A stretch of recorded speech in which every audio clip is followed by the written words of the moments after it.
Ivan Katz here at Bluemont Disc Golf Course, and today I'm going to show you how to make some problem disc golf shots.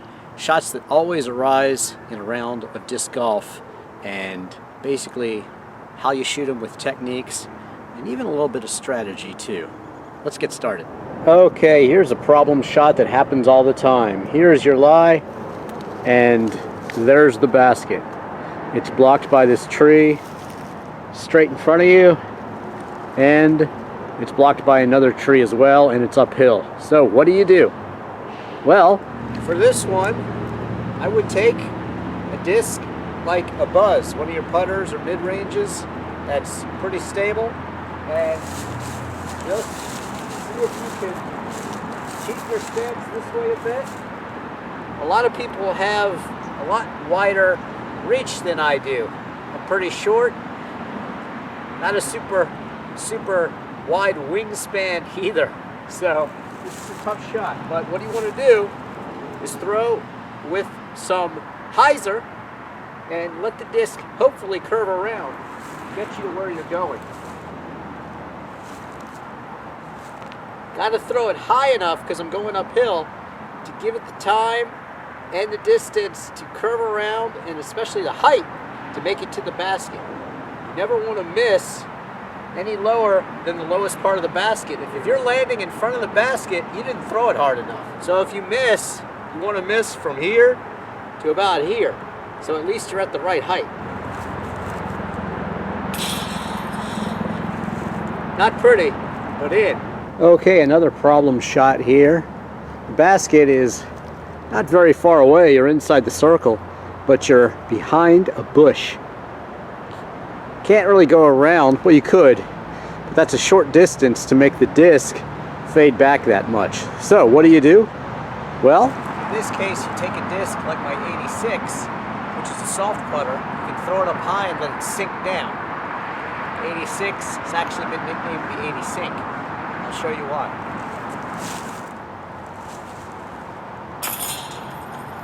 Okay, so here's your lie, and no, it's not super far. You're inside the circle, but what is so intimidating about this shot? Well, it's the fact that there's OB right behind it. So anything that rolls off the ledge or flies too far back there, number one, it's in the water, not too deep today, no big deal, but you'll get a one-stroke penalty. So what do? Well, in this case, it might be a matter of strategy a bit more than actual technique. If you're in the lead by 2 strokes and it's the last hole, and you know that if you make it 2 strokes from here, you'll be 1 over par, and there's no way your opponent is going to get a birdie to catch up with you, well, then you can play it smart and just do a simple layup like that. And there you are, you're safe. You got a drop in. But if you are going to go for a shot like this, it can be a bit like the last shot with the bush in the way. Don't give it a lot of juice. Go for what I call a run layup, where you are actually trying to make it, but also if you miss, it might just fall right near the basket. So, sort of the same shot, high to low, let it sink in the basket.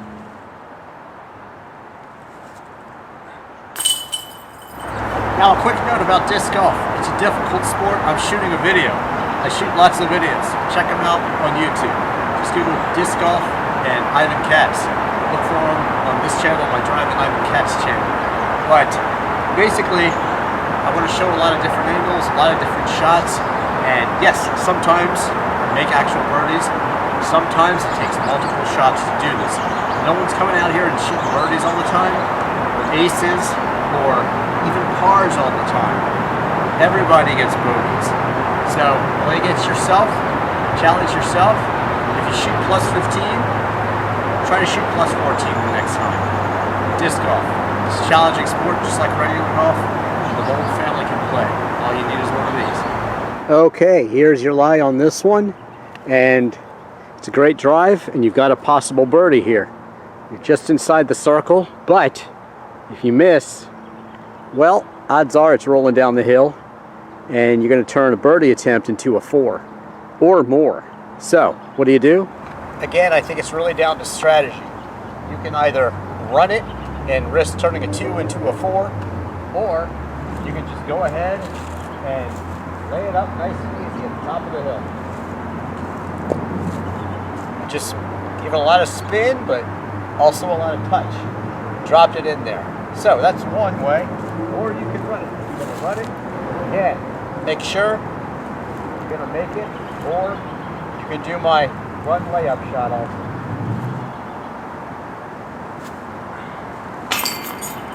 Okay, this happens to me all the time. Here's my lie. I throw understable discs and they turn over too much, and I'm way far left, and unfortunately I'm not throwing to silver. I'm actually throwing to the blue basket up on top of the hill. You see that? Now, what's in my way? Pretty much everything. Even though it's winter, there's still these problem branches sticking up, and I don't have a good right hand backhand. I don't feel confident throwing that distance, unfortunately. So there I am, and there's lots of trouble in the way. So what do?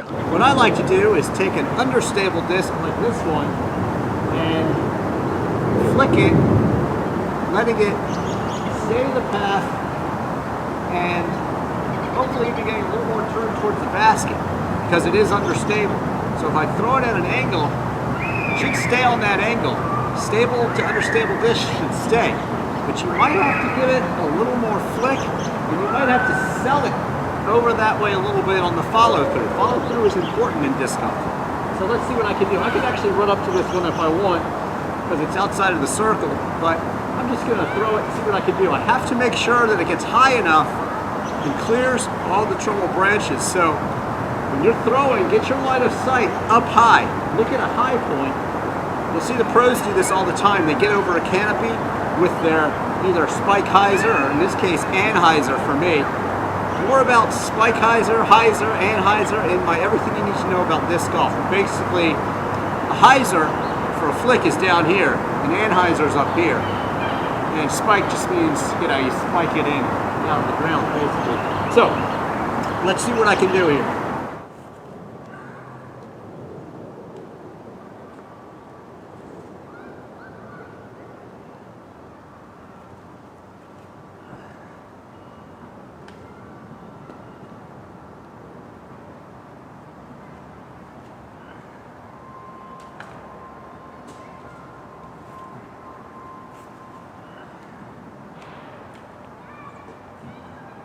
Okay, here's your lie, and the basket's right here. But if you're throwing at the right height to make it in the basket, there's trees in the way. So, what do? Well, let's talk about it. Well, you're definitely outside of the circle, so you can jump putt. But for me, it's a bit difficult because to get that power from this height, you think you're going to hit the branches. And guess what? You will hit the branches if you look at them. The top tip here is to never look at what you don't want to hit. Don't look at the tree that's 5 feet in front of you. Look at the fairway. Look at where you want to be. Don't look at where you don't want to be. If you look at where you want to be, your body and your mind will get you there. So, what can I do here? Well, I can throw a little bit high, make it over these branches. Or if that fails, you can get down low, like you see the pros do all the time. It's harder to get power from this low, though.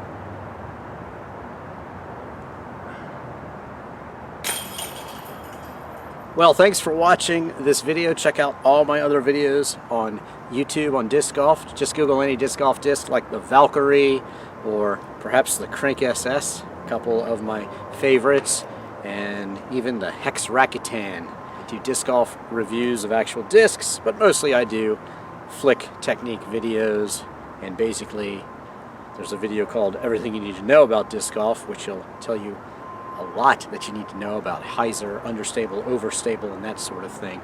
I even have a split screen video showing you the difference between understable and overstable flight paths of discs with slow motion. Check that one out elsewhere on YouTube.